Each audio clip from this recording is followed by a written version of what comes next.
আজকের গল্পটা এমন একটা জম্বিকে নিয়ে যে কিনা পুরো জম্বি জাতির জন্যই কলঙ্ক। কেননা তাকে সাধারণ মানুষ তো দূরের কথা, কোনো কোথাও ভয় পায় না। এখন এই জম্বির মধ্যে এমন কি আছে যাতে সবাই টাকা দিয়ে তার কাছে কামড় খেতে চায়? এদিকে জম্বিটাও আবার একটা মেয়ের প্রেমেও পড়ে যায়। তবে জম্বি আর মানুষের প্রেম কি এতটাই সহজ?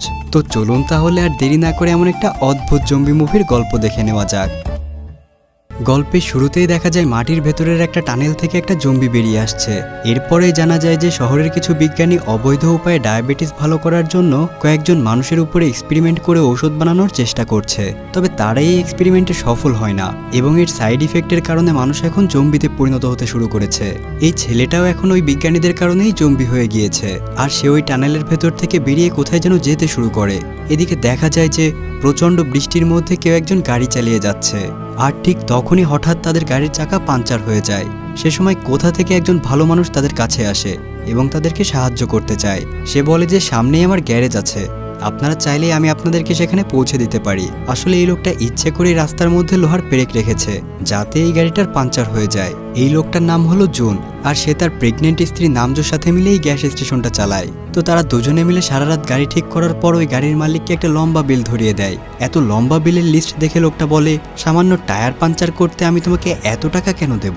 আর এই বিষয়টা নিয়ে তাদের মধ্যে খানিকটা তর্কাতর্কিও হয়। ঠিক সেই মুহূর্তে জুনের বোন হাইগুন হাতে একটা কোদাল নিয়ে বাইরে আসতেই জুন তাকে বলে, তুমি কি লোকটাকে মেরে ফেলেছ?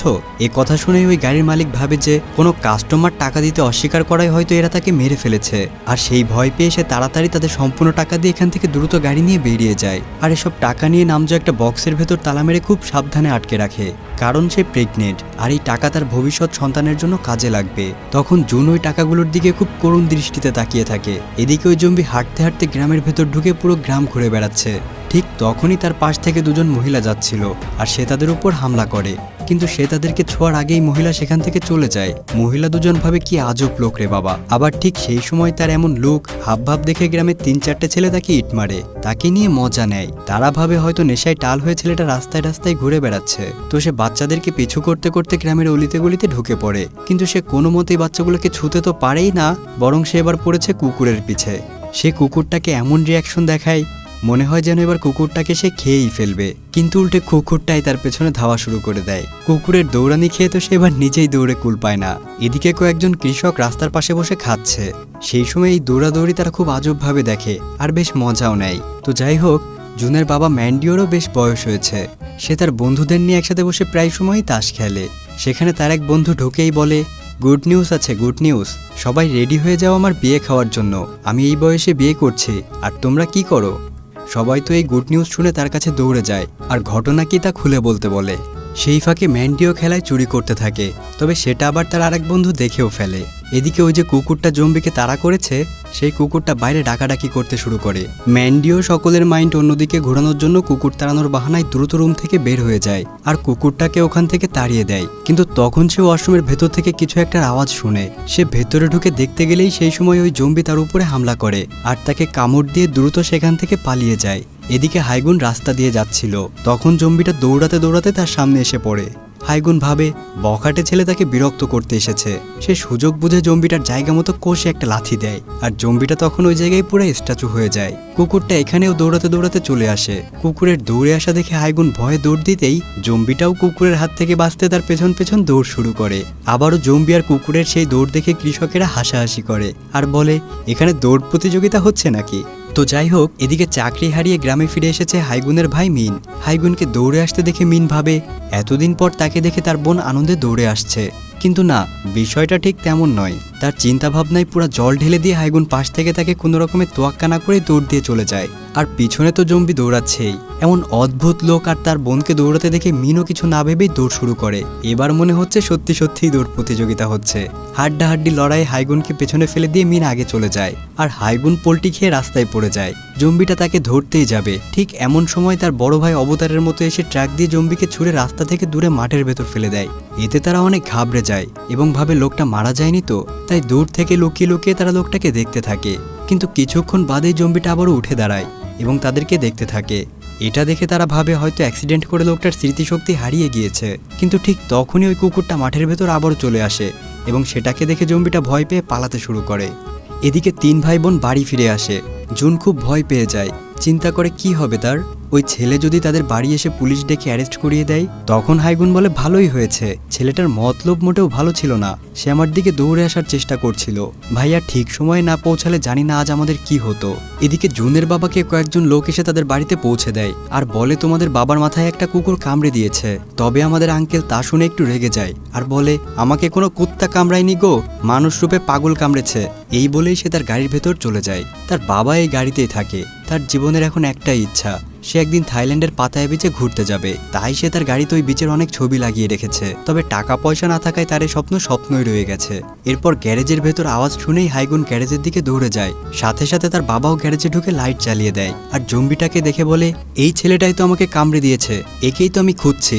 এটা বলেই হাইগুনের হাত থেকে কোদালটা নিয়ে সে তার দিকে ছুটে যায়। অবস্থা বেগতিক দেখে হাইগুন দৌড়ে গিয়ে তার ভাইদেরকে ডেকে নিয়ে আসে। জুন দেখে জম্বিটা আর তার বাবা মারামারি করছে আর এটা দেখে ভয় পেয়ে সে এত জোরে ফ্লাইং কিক দেয় যে জম্বিটা দেওয়ালের সাথে থাকা একটা রডের মধ্যে ঢুকে যায়। সবাই গ্যারেজের ভেতর ঢুকে বলে তুমি এটা কি করলে, ছেলেটাকে জানেই মেরে দিলে।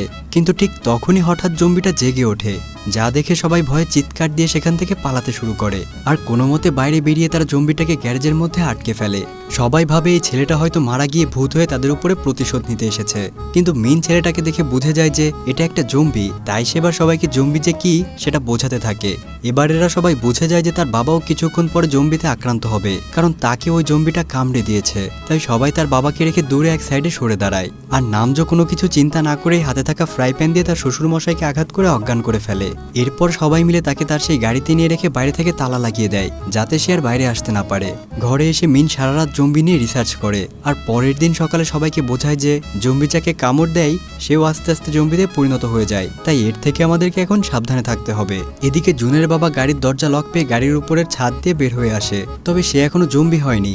ঘরের ভেতর মিন জুনকে বলে আমাদের হাতে আর কোনো উপায় নেই, বাবাকে মেরে ফেলতেই হবে, নয়তো আমরা একে একে সবাই মরে যাব। ঠিক তখনই পেছন থেকে তার বাবা সিঁড়ি দিয়ে ঘরের ভেতর চলে আসে, যা দেখে সবাই ভীষণ অবাক হয়ে যায়। তবে তাদের বাবা কারোর সাথে কোনো কথা না বলে সরাসরি ব্রেকফাস্ট করার জন্য টেবিলে বসে পড়ে। সবাই ভাবে তার বাবা বোধ হয় জম্বি হয়ে গেছে, কিন্তু তার বাবা সম্পূর্ণরূপেই ঠিক ছিল। তারপর আবারও নামজো তার হাতে থাকা ফ্রাই প্যান দিয়ে তার শ্বশুরকে আবারও নক আউট করে দিতে যাচ্ছিল, কিন্তু ঠিক তখনই তার বাবা হাঁচি দেওয়ার জন্য মুখ খোলে আর এটা ভুল বুঝে মিন দৌড়ে এসে তাকে আবারও মেরে অজ্ঞান করে দেয়। এদিকে জম্বি একা কি করছে একটু খোঁজ নিতে আসে হাইগুন। এসে দেখে জম্বিটা মজা করে বাঁধাকপি চিবিয়ে খাচ্ছে। তখন হাইগুন জম্বিটার সাথে কথা বলার চেষ্টা করে, কিন্তু সে কোনো উত্তর দেয় না। সকালবেলা ঘুম থেকে উঠেই জুনের বাবা দেখতে পায় আশ্চর্য এক কাণ্ড। বুড়ো বয়সে সে নতুন করে আবারও যৌবন ফিরে পেয়েছে। বয়সের ছাপ, বলিরেখা তার থেকে দূরে উধাও হয়ে গেছে। এই আঙ্কেলকে আর ঠেকায় কে? সে মনে সুখে গিয়ে তার বন্ধুদেরকে ডেকে বলে দেখো আমি আমার যৌবন ফিরে পেয়েছি, আমি আবারও আগের মতো ইয়াং হয়ে গেছি, মাথায় আমার আবার কালো চুল গজিয়েছে। তার বন্ধুরাও রীতিমতো অবাক হয়ে তাকে বলে তোমার রূপের রহস্য কি, আমাদেরকে একটু বলো, আমরাও তোমার মতো ইয়াং হতে চাই। ম্যান্ডিও বুঝে যায় যে ওই জম্বিটা কামড়ানোর ফলেই তার সাথে এমনটা হয়েছে। এদিকে জম্বির এমন হাবভাব, কাঁচা বাঁধাকপি একের পর এক খেয়ে যাওয়া, এসব অস্বাভাবিক জিনিস দেখে নামজো তার সব দাঁত উঠিয়ে ফেলে, যাতে সে আর কিছুই খেতে না পারে। এর কিছুক্ষণ পরেই খুশি হয়ে জুনের বাবা গ্যারেজ থেকে দৌড়াতে দৌড়াতে আসে আর বলে তোর জাদুর কামড়েই আমি আমার যৌবন ফিরে পেয়েছি। এদিকে দুই ছেলে গ্যারেজের বাইরে থেকে তার বাবার এই কাণ্ড দেখে ভাবে তার বাবা বোধহয় এবার পুরোপুরি জম্বিতে পরিণত হয়ে গিয়েছে, তাই সে এমন উল্টাপাল্টা কাজ করছে। এরপর ম্যান্ডিওর কাছে তার এক বন্ধু আসে, যার কয়েকদিন পরেই বিয়ে হওয়ার কথা। তো সে তাকে বলে তুমি আমাকে তোমার মতো আবারও ইয়াং করে দাও, তোমার যত টাকা লাগে আমি দেব। এসব শোনার পর ম্যান্ডিওর ভেতর লালসা কাজ করতে শুরু করে। সে ভাবে এই ফাঁকে জম্বির কামড় খাইয়ে কিছু ইনকাম করা যাক, আর সেই টাকা জমিয়ে আমি থাইল্যান্ড বেড়াতে যাব। কিন্তু তাদের এসব কথাবার্তা তখন মিন দূর থেকে দাঁড়িয়ে শুনে ফেলে। তো সকাল হতে না হতে ইয়াং হওয়ার আশায় সব বুড়ো কাকুরা টাকা পয়সা নিয়ে হাজির। ম্যান্ডিও জম্বির কাছে তাদেরকে নিয়ে যায়, কিন্তু গ্যারেজ খুলতে এসে দেখে জম্বিটা তো সেখানে নেই। এদিকে মিন একটা গাড়িতে করে জম্বিকে নিয়ে তখন শহরের দিকে যেতে থাকে, কারণ তাকে ইয়াং বানানোর মেশিন হিসেবে বিক্রি করে অনেক টাকা উপার্জন করা যাবে। তবে রাস্তায় যাওয়ার সময় হঠাৎ দুজন পুলিশ অফিসার তাদেরকে আটকায়। তখন সে দেখে সেখানকার একজন পুলিশ তার ছোটবেলার বন্ধু, তাই সে ভীষণ খুশি হয়ে যায়। কিন্তু অন্য পুলিশ অফিসারটা মিনকে সন্দেহ করে এবং ট্র্যাক সার্চ করে ওই জম্বিটাকে হাত পা বাঁধা অবস্থায় দেখতে পায়। আর এটা দেখে তারা জম্বি এবং মিন দুজনকেই পুলিশ স্টেশনে নিয়ে যায় আর মিনের বাবাকে খবর পাঠায়। পুলিশ জম্বির ছবি তুলতে শুরু করে। এটা দেখে মিন তাদেরকে বলে ভুলেও এটার কাছে যেও না, এটা একটা জম্বি। এটা শুনে পুলিশেরা উল্টো তাকেই মারতে শুরু করে আর ভাবে যে মিন তাদের সাথে মজা করছে। ঠিক তখনই সেখানে মিনের বাবা চলে আসে আর দেখে তার ছেলে এই বাসা থেকে জম্বিটাকে চুরি করে পালাচ্ছিল। এটা দেখে সে ওই জম্বিটাকে নিজের ছেলে বানিয়ে নেয় এবং পুলিশ অফিসারকে বলে আমার ছেলেকে আমি বাসায় নিয়ে যেতে এসেছি। যা শুনে পুলিশ অফিসার বেশ চমকে যায় আর বলে যে এটা কিভাবে সম্ভব, কারণ সে তো ছোটবেলা থেকে এই পরিবারটাকে চেনে। যাই হোক, এরপর তারা সবাই মিলে জম্বিটাকে সেখান থেকে বাসায় নিয়ে যায়। তবে যাওয়ার সময় একজন পুলিশ অফিসার ওই জম্বির আঙ্গুলের ছাপ রেখে দেয়। বাসায় ফিরে ম্যান্ডিও তার ছেলেদেরকে জানায় যে এই জম্বি তাকে কামড়ানোর পর সে এমন ইয়াং হয়ে গেছে, সে এখন পাতায়া ঘুরতে যাবে, নিজের স্বপ্ন পূরণ করবে। এদিকে হাইগুন গ্যারেজে ঢুকে জম্বিটাকে বাঁধাকপি খেতে দেয়, কিন্তু আশ্চর্যের ব্যাপার হলো সে এখন আর বাঁধাকপি খাচ্ছে না। কেননা সে খাবে কি করে, তার তো এখন দাঁতই নেই। আর এটা দেখার পর হাইগুন অনেক রেগে যায় আর সবাইকে গিয়ে বলে ওর দাঁত কে ভেঙেছে। আর এই কথা শোনার পর তার বাবারও থাইল্যান্ড শহরে যাওয়ার স্বপ্নটা ভেঙে যায়, কারণ দাঁত না থাকলে সে মানুষকে কামড়াবে কি করে, আর সে না কামড়ালে মানুষ টাকাও দিবে না। তাই সে বুদ্ধি করে তার একটা বয়স্ক বন্ধুর কাছ থেকে নকল দাঁত নিয়ে জম্বিকে সেটা লাগিয়ে দেয়। আর সব বুড়ো লোকদেরকে বলে লাইন দিয়ে দাঁড়িয়ে যাও, কে আগে কামড় খেতে চাও। প্রথম দিকে সবাই একটু ভয় পায় আর একে অপরকে ঠেলাঠেলি করতে থাকে। এটা দেখে সেখানে থাকা সবচেয়ে বয়স্ক লোকটা বলে তোমরা সরো, আমি আগে যাব। এতে ওইখানে আরেকজন ভাবে উনি আসতে আসতে তো সকাল হয়ে যাবে, এত সময় তো হাতে নেই, যাই বাবা আমি আগে যেয়ে কামড়টা খেয়ে চলে আসি। তবে ভেতরে হাত দিলে তার হাত জম্বি কামড়াচ্ছিল না। তখন নামজো তার হাতের উপরে টমেটো সস ঢেলে দেয় আর সেটা দেখেই জম্বি তার হাত কামড়ে ধরে। এতে লোকটা ভয় পেয়ে জোরে চিৎকার করতে থাকে। তা দেখে সবাই মিলে কোনো মতে টেনে লোকটাকে ছাড়িয়ে নেয়। আর এসব দেখে সেখানে থাকা সবাই ভয় পেয়ে পালাতে শুরু করে, কিন্তু সব থেকে বয়স্ক কাকুর ইয়াং হওয়ার স্বাদ যেন চেপেই ধরেছে। সে বলে আমি কামড় খেতে চাই। ওনার এই সাহস আর আগ্রহ দেখে বাকিরাও আবার কামড় খাওয়ার জন্য রাজি হয়ে যায়। আর এভাবেই এই জম্বির কারণে গোটা পরিবারটা অনেক টাকা পয়সা ইনকাম করে নেয়। নামজো এবারও সব টাকা তার সেই তালাবদ্ধ বক্সে আটকে রাখে। যাই হোক, পরদিন সকালে এই গ্রামের সব বুড়ো লোকদের মাঝে যেন ঈদের আনন্দ ছড়িয়ে পড়ে, কারণ তারা আস্তে আস্তে ইয়াং হয়ে যাচ্ছে। আগের সেই যৌবন, চুল আর শক্তি সবই ফিরে পেয়েছে। এদিকে পরের দিন নামজো তার তালাবদ্ধ বক্স খুলে দেখে সেখানে একটা টাকাও নেই। ম্যান্ডিও অর্থাৎ তার শ্বশুরমশাই সেখান থেকে সবগুলো টাকা নিয়ে থাইল্যান্ড ঘুরতে চলে গিয়েছে। এতে পরিবারের সবাই খুব হতাশ হয়ে যায়। এদিকে এই সুযোগে আবারও মিন জম্বিটাকে নিয়ে পালানোর চেষ্টা করে, কিন্তু এবার নামজো তাকে ধরে ফেলে। এরপর হাইগুন জম্বিটাকে নিয়ে বাঁধাকপির খেতে আসে তাকে মন মতো বাঁধাকপি খাওয়ানোর জন্য। এরপর হাইগুন তাকে কথা বলতে শেখায়, তার নাম ধরে ডাকতে বলে, কিন্তু এ জম্বি তো কোনো কিছুই বলছে না, শুধু খেয়েই যাচ্ছে। সে তখন তার হাত থেকে বাঁধাকপিটি নিয়ে চলে যায়। এতে জম্বিটা তার পিছু করতে থাকলে তারা দুজনে স্লিপ খেয়ে মাটিতে পড়ে যায় আর ব্যাকগ্রাউন্ডে রোমান্টিক মিউজিক বাজতে থাকে। কিন্তু পুরোপুরি মিউজিক শেষ হতে না হতেই জুন এসে ফ্লাইং কিক মেরে জম্বিটাকে মাটিতে ফেলে দেয়। সেভাবে তার বোনকে হয়তো সে কামড়াতে যাচ্ছে। অন্যদিকে বুড়ো লোকদের সব ছেলেরা তাদের বাবাকে আবার ইয়াং হওয়া দেখে তাদের এই রহস্য জিজ্ঞাসা করে, আর তারা সরল মনে এসব কিছু বলে দেয়। তারা এটাও জিজ্ঞাসা করে যে তোমরা কি টাকা পয়সা দিয়ে কামড় খেয়েছো? বুড়ো লোকেরা তখন জানায় হ্যাঁ। এ কথা শুনে তাদের ছেলেরা যার হাতে যা কিছু পেয়েছে তাই নিয়ে জুনদের বাড়ির দিকে ছুটে আসে। এ দেখে তো জুনদের পরিবারের সবাই ভয় পেয়ে যায়। তারা দৌড়ে তাদের বাড়ির ভেতরে গিয়ে দরজা জানলা সবকিছু বন্ধ করে দিয়ে লুকিয়ে পড়ে। এই লোকদের ভেতর সেই আঙ্কেল যার খুব দ্রুত বিয়ে হবে, সে জোরে জোরে চিল্লিয়ে বলতে থাকে বাইরে এসো, দেখো আমি তোমাদের জন্য কত নতুন নতুন কাস্টমার নিয়ে এসেছি। মানে হলো এসব লোকেরাও কামড় খেতে এসেছে, তারাও তাদের যৌবনকাল ফিরে পেতে চায়। মিন বুঝে যায় টাকা ইনকাম করার সময় চলে এসেছে, এই সুযোগেই রাতারাতি বড়লোক হয়ে যেতে হবে। আর সে বাইরে এসে বলে সকলেই ধৈর্য সহকারে লাইনে দাঁড়িয়ে যাও। আর এভাবেই এই মানুষগুলো টাকা দিয়ে কামড় খেতে থাকে। আর দিনকে দিন তাদের কাস্টমার লাফিয়ে লাফিয়ে বাড়তে থাকে। আশেপাশের প্রত্যেকটা গ্রাম থেকে মানুষ ট্রাক ভরে ভরে তাদের কাছে আসতে থাকে। আর এর ফলে তাদের ইনকামও দিনকে দিন বেশ ভালোই হয়। সেই ইনকামের টাকা দিয়ে তারা স্টেশন, গ্যারেজ সবকিছুই নতুন করে ফেলে। নামজোর সেই ফাঁকা তালাবদ্ধ বক্স টাকায় ভরে ওঠে। তারপর তারা জম্বিকে তার বাবার গাড়িতে রাখার সিদ্ধান্ত নেয়। মিন জম্বিটাকে কামড়ানোর জন্য নতুন দাঁত গিফট করে। নতুন দাঁত পেয়ে জম্বিটা খুব খুশি হয়ে যায়, কারণ সেই দাঁত দিয়ে এখন খুব ভালোভাবে মজা করে বাঁধাকপি খেতে পারবে। এরপর হাইগুন তাকে সেলুনে নিয়ে গিয়ে চুল কাটিয়ে হ্যান্ডসাম করে নতুন কাপড় কিনে দেয় আর নায়ক সাজিয়ে নিয়ে আসে। কিন্তু সে তো জম্বিই ছিল, তার কোনো পরিবর্তনই ছিল না। সে কোনো কাজই ঠিকঠাকভাবে করতে পারতো না। তারা রাতে একসাথে বসেই খায়। এরপর হাইগুন জম্বিকে গাড়িতে রাখতে গেলে লুকিয়ে মিনের সব কথা শুনে ফেলে। আসলে মিন জম্বিটাকে বিক্রি করে দিতে চায়। এদিকে পরদিন সকালে পুলিশ সেই ফিঙ্গারপ্রিন্ট চেক করে জেনে যায় যে এটা একটা জম্বি, এটা ম্যান্ডিওর ছেলেই নয়। সে তাদেরকে মিথ্যা কথা বলেছে। এদিকে আজ সেই বুড়ো আঙ্কেলের বিয়ে, তাই সবাই চার্চে একসাথে বিয়েতে উপস্থিত হয়েছে। তবে হঠাৎ করে যাদেরকে জম্বি কামড় দিয়েছিল তাদের প্রত্যেকেরই প্রচণ্ড গরম লাগতে শুরু করে এবং তারা অস্বাভাবিক আচরণ করতে থাকে। এদিকে হাইগুন জম্বিটাকে জঙ্গলের মধ্যে দিয়ে বেশ কিছু বাঁধাকপি আর সস দিয়ে এখান থেকে চলে যেতে বলে, কারণ সে জানে তার ভাই আজকে জম্বিটাকে শহরে নিয়ে গিয়ে বিক্রি করে দেবে। কিন্তু এই জম্বিটা হাইগুনের পেছন পেছন আসতে থাকে। হাইগুন কোনো উপায় না পেয়ে তাকে বকাঝকা শুরু করে দেয় আর সেখান থেকে দ্রুত গতিতে চলে যায়। কিন্তু জম্বিটা ঠিক সেইখানেই সেইভাবেই দাঁড়িয়ে থাকে। এদিকে জম্বিটাকে শহরে নিয়ে যাওয়ার জন্য গাড়ির দরজা খুলতেই মিন দেখে যে সেখানে জম্বিটা নেই। এতে রেগে গিয়ে সে পুরো গ্রাম তন্ন তন্ন করে জম্বিটাকে খুঁজে বেড়ায়। বেড়ায় আর খুঁজতে খুঁজতে জঙ্গলের ভেতর জম্বিটাকে পেয়ে যায়। তো যাই হোক, এবার মিন জম্বিটাকে নিয়ে শহরে চলে যাবে, সেখানেই তাকে বিক্রি করে দেবে। কিন্তু এদিকে ঘটনা তো খুবই বেগতিক। যাদেরকে এই জম্বি কামড় দিয়েছিল সকলেই এখন জম্বিতে পরিণত হচ্ছে আর সকলেই একে অপরকে কামড়াতে শুরু করছে। সবকিছু ভাঙচুর করে হম্বিতম্বি শুরু করেছে। পুরো শহরের অধিকাংশই এখন জম্বিতে আক্রান্ত হয়ে গিয়েছে। মিনও তার আশেপাশে বেশ কিছু জম্বি দেখতে পায় আর সে ভয় পেয়ে তার কাছে থাকা ওই জম্বিটাকে রেখে নিজে প্রাণপণে পালাতে শুরু করে। এদিকে হাইগুন তখন তার গাড়িতে বসে তার জম্বি বন্ধুর কথা মনে করছিল। ঠিক সেই সময় হাইগুন দেখে একটা জম্বি তার দিকেই ছুটে আসছে। হাইগুন ভয় পেয়ে তার ভাই আর ভাবির পেছনে লুকিয়ে পড়ে। তখন নামজো খুব সাহসিকতার সাথে হাতে থাকা বক্স দিয়ে বাড়ি মেরে তাকে মাটিতে ফেলে দেয়। সেই সময় সেই পুলিশ অফিসার এসে তাদেরকে সারেন্ডার করতে বলে আর জম্বিটাকে সাধারণ মানুষ ভেবে তার পেছনে ডেকে নেয়। কিন্তু সেই জম্বিটা পুলিশটাকেই কামড়ে দেয়। তাদের গ্যারেজের আশেপাশে একের পর এক আরও অনেক জম্বি আসতে শুরু করে আর এটা দেখে তারা সবাই ঘরের ভেতর ঢুকে দরজা জানালা বন্ধ করে দেয়। নামজো জুনকে ঘরের অন্য সব দরজাও বন্ধ করতে বলে। এমন সময় জানালার পাশে একজনকে দেখে জুন ইমোশনাল হয়ে যায়, কারণ এই জম্বিটা হলো তার ছোটবেলার বন্ধু। সে বলে, আমাকে চিনেছ, আমি তোমার বন্ধু। কিন্তু সেই সময় এই জম্বি বন্ধু তার উপর হামলা করতে শুরু করে। এটা দেখেই নামজো আবারও ফ্রাই প্যান এনে তার মাথায় কষে একটা বাড়ি মেরে ফেলে দেয়। তারপর ওরা সবকিছু বন্ধ করে দিয়ে উপরের ফ্লোরে আশ্রয় নেয়, কেননা বাড়ির আশেপাশে এখন জম্বিতে ভরে গেছে। এই সময় আবার নামজোর ডেলিভারি পেইন শুরু হয়। এখন তারা সবাই মিলে আবার জম্বিদের হাত থেকে বাঁচার উপায় খুঁজতে থাকে। এরপর তারা জম্বিদের হাত থেকে বাঁচার জন্য অনেক মোটা মোটা পোশাক টেপ দিয়ে পেঁচিয়ে পরে নেয়, সাথে স্টিলের হাড়ি বাসন দিয়ে নিজেদেরকে প্রোটেক্ট করার চেষ্টা করে যাতে কোনো জম্বি তাদেরকে কামড়াতে না পারে। এদিকে শহরের মধ্যে মিন একটা বাসের নিচে লুকিয়ে আছে আর তার চারপাশে এখনো অসংখ্য জম্বি ঘোরাফেরা করছে।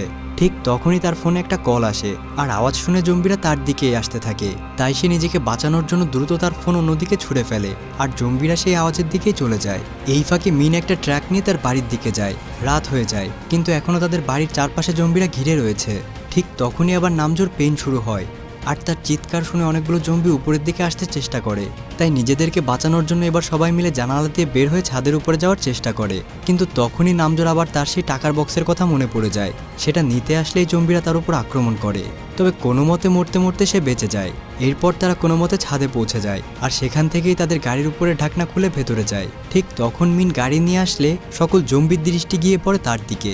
মিন জম্বিদের উপর পটকার গুলি ছুটতে থাকে, কিন্তু জুন চিৎকার করে বলে এটা একটা গ্যাস স্টেশন, যে কোনো সময় আগুন লেগে যেতে পারে। কিন্তু তখন অনেক দেরি হয়ে গিয়েছে।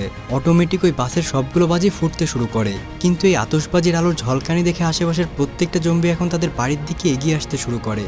এদের মধ্যে সেই প্রথম জম্বিটাও ছিল এবং সেও তাদের বাড়ির দিকেই আসতে শুরু করে। এদিকে মিন আর জুন নামজোকে হসপিটালে নিয়ে যাওয়ার জন্য জম্বিদের মতোই কাপড় চোপড় পরে যাতে তাদের গা থেকেও জম্বিদেরই গন্ধ আসে। জম্বিদের মতো অ্যাক্টিং করে বাসে গিয়ে যেই স্টার্ট করবে তখনই দেখে তারা চাবি আনতে ভুলে গেছে। আবার ভেতরে যেয়ে চাবি খুঁজে আনতে হবে। তবে তারা তাড়াহুড়ায় ভুল করে বাসের লাইট অন করে ফেলে আর এই আলো দেখেই জম্বিগুলো তাদের বাসের দিকে আসতে শুরু করে। ঠিক সেই সময় হাইগুন হাতে একটি রড নিয়ে জম্বিদেরকে তার দিকে ডেকে নেয়, তবে জম্বিদের হামলায় সে সকলের নিচে পড়ে যায়। আর এখানে সেই প্রথম জম্বি তাকে সবার থেকে বাঁচিয়ে নেয়। আর একটা জম্বি কিছু তারের ভেতরে গিয়ে আলো জ্বালিয়ে দেয় আর সবগুলো জম্বি সেই আলোর দিকেই ছুটে আসে আর তারা সেখানে উম্মাদের মতো করতে থাকে। এই সুযোগে জুন ঘরের ভেতরে চাবি আনতে যায় আর হঠাৎ সেই লাইটটা অফ হয়ে যায়। তখন আবার সকল জম্বির চোখ গিয়ে পড়ে জুনের দিকে আর তখনই নামজোর ডেলিভারি হয়ে যায়। তবে তার বেবির কান্নার আওয়াজ শুনে জম্বিগুলো সেই গাড়ির দিকেই দৌড়ে যায়। তো একটা জম্বি গাড়ির ভেতর ঢুকতে গেলেই হাইগুনার সেই প্রথম জম্বিটা তাদের হাত থেকে এই গাড়িটাকে বাঁচানোর চেষ্টা করে। তখন জুন ঘরে গিয়ে চাবি তুলে জানালা দিয়ে ছুঁড়ে মারে মিনের দিকে, কারণ ওইখান থেকে জুনের বের হওয়া একেবারেই অসম্ভব। সে তার ভাইকে বলে, আমার স্ত্রী সন্তানকে দেখে রাখিস। আর এরপরেই জম্বিরা তাকে নিচের দিকে টেনে নেয়। এদিকে মিন গাড়ি চালাতে শুরু করলে তার নিচে পড়ে কয়েকটা জম্বি মারা যায়। হাইগুন ট্র্যাকের ভেতর উঠে পড়ে আর তার বন্ধু জম্বিটাকেও ট্র্যাকের ভেতর আসতে বলে, কিন্তু ওই জম্বিটা তার কোনো কথাই শোনে না এবং বাইরে বসে সে বাকি জম্বিদের সাথে একাই লড়াই করতে থাকে। তবে তাদের এই হট্টগোলের জন্য তেলের পাম্প থেকে তেল পড়া শুরু করে আর তারা গাড়ি নিয়ে চলে যায়। আর চলে যাওয়ার সময় জুন হঠাৎ আবারও ট্র্যাকের মধ্যে এসে পড়ে, অর্থাৎ কোনো মতে সে জম্বিদের থেকে নিজেকে বাঁচিয়ে নিয়েছে। তবে হাইগুনের তার বন্ধুকে ছেড়ে যেতে অনেক বেশি কষ্ট হয়, কারণ ওই জম্বিটা এখন প্রায় ঠিকই হয়ে গেছে। সে এখন হাইগুনের নাম ধরেও ডাকতে পারে। এটা দেখে বাকি জম্বিরা তার উপর আক্রমণ করে। তখন সে তার হাতে থাকা লাইটার দিয়ে আগুন ধরিয়ে দেয় আর সেখানেই ব্লাস্ট হয়ে যায় আর অনেক জম্বি সেখানেই মারা যায়। এরপর তারা পুরো পরিবার সহি সালামত সহ এখান থেকে বের হয়ে যায়। সকাল হতেই তারা এই শহর ছেড়ে চলে যাচ্ছিল। ঠিক তখনই জুন জম্বি হয়ে যেতে শুরু করে, কারণ রাতে জম্বিরা তাকে কামড়ে দিয়েছিল। আর এটা দেখে সবাই গাড়ি থেকে নেমে যায় এবং তাকে গাড়ির মধ্যে আটকে ফেলে। তারা সবাই জুনকে মেরে ফেলতে চায়, কিন্তু ঠিক তখনই পাশের টানেলের ভেতর থেকে কোনো একজনের হেঁটে আসার আওয়াজ শোনা যায়। তারা দেখে তার বাবা থাইল্যান্ড থেকে ঘুরে ফিরে এসেছে। তবে আশ্চর্যজনক বিষয় হলো তাকেও জম্বিরা কামড় দিয়েছিল, কিন্তু সে এখন পর্যন্ত জম্বিতে পরিণত হয়নি, অর্থাৎ তার শরীর এই ভাইরাস সহ্য করে নিয়েছে। ঠিক তখন গাড়ির রেডিওতে একটা অ্যানাউন্সমেন্টে বলা হয় যে নিউ ইয়র্ক শহরে এখন জম্বি সংখ্যা বেড়ে গিয়েছে, তাই যদি এমন কেউ থাকে যে জম্বির কামড় খেয়েও জম্বিতে পরিণত হয়নি, তাহলে সে দ্রুত আমাদের সঙ্গে যোগাযোগ করুন, তার মাধ্যমে বাকি জম্বিদের ঠিক করানো সম্ভব। তখন তারা বুঝে যায় যে তার বাবা যদি জম্বি আক্রান্তদের কামড়ে দেয় তাহলে বাকিরাও আস্তে আস্তে ঠিক হয়ে যাবে। এরপর দেখতে দেখতে 6 মাস পার হয়ে যায়, আর এখন তারা সবাই মিলে অনেকগুলো জম্বিকে ঠিক করে ফেলেছে। তারা বিভিন্ন শহরে গিয়ে এখন জম্বিদেরকে সাহায্য করে। তাদের সাথে সেই প্রথম জম্বিটাও আছে, আর এখন সে পুরোপুরি মানুষ হয়ে গিয়েছে। এখানে তারা সবাই এখন অনেক খুশি, তবে শুধুমাত্র তাদের বাবা খুশি হতে পারছে না, কারণ শহরের প্রত্যেকটা জম্বির হাত কামড়ে দিয়ে তাকে এখন তাদেরকে সুস্থ করতে হচ্ছে। তারা এখন সকল জম্বিকে ধীরে ধীরে সুস্থ করে তুলছে। আর এই দৃশ্যের সাথে সাথে আজকের গল্পটা এখানেই শেষ হয়ে যায়। তো এমন একটা জম্বি যদি আপনার শহরে আসে, তাহলে তাকে দিয়ে আপনি ঠিক কি করাবেন সেটা কমেন্ট বক্সে আমাকে জানাতে পারেন। আর এতক্ষণ আমার বকবকানি শোনার জন্য আপনাদেরকে মন থেকে ধন্যবাদ। আল্লাহ হাফেজ।